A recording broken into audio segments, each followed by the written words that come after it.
হুঙ্কার। জোরে বলো না, কিছু হবে না।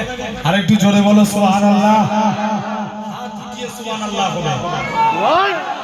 এই হাত মুঠো করতে হবে। দেখলাম না এরকম নয়, একটা খাবার পার বেশি না মুঠোর পার বেশি? মুঠো। এটা হচ্ছে আমাদের ওয়াকাফ বিলের প্রতীক।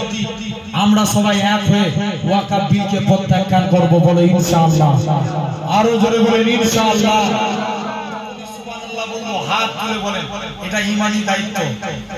ছিনিয়ে নিতে হবে মদের নিজের অধিকার, গর্জে উঠো ঝাড়ো এবার ঈমানি হুঙ্কার। আরো জোরে বলো, ছিনিয়ে নিতে হবে মদের নিজের অধিকার, গর্জে উঠো ঝাড়ো এবার ঈমানি হুঙ্কার। গর্জে উঠো ঝাড়ো এবার ঈমানি হুঙ্কার। বুকে সাগর বাহুতে বল নিয়ে ঘুমার, বুকে সাগর বাহুতে বল নিয়ে ঘুমার। ছিনিয়ে নিতে হবে নিজে মদের নিজের অধিকার, গর্জে উঠো ঝাড়ো এবার ঈমানি হুঙ্কার। জাগিয়ে তোলো বিপ্লবী মন, ছেড়ে জড়তা, গুটিয়ে যাবে অপরাধী মরা হলে একতা। ঠিক কিনা? জোরে বলে।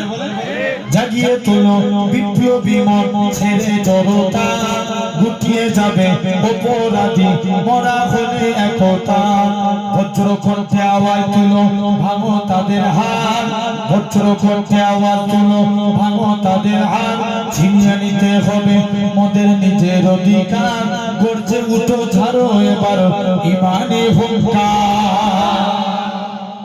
তালাক তুলো, ভেঙে ফেলো মাদ্রাসা মসজিদ, অবিচারে বন্যা বইয়ে দিলি চারিদিক। তালাক তুলো, ভেঙে ফেলো মাদ্রাসা মসজিদ, অবিচারে বন্যা বইয়ে দিলি চারিদিক। মাদ্রাসার মসজিদ মদের ঈমানি অলংকার, মাদ্রাসার মসজিদ মদের ঈমানি অলংকার। ছিনিয়ে নিতে হবে মদের নিজের অধিকার, ছিনিয়ে নিতে হবে মদের নিজের অধিকার। গর্জে উঠো ঝাড়ো এবার ঈমানি হুঙ্কার। আরো জোরে বলে, জায়গা দখল নিতে তোমরা পারো কেন হাত? ওয়াকাফ বলো মদের পূর্বপুরুষের সম্পদ। ঠিক কিনা?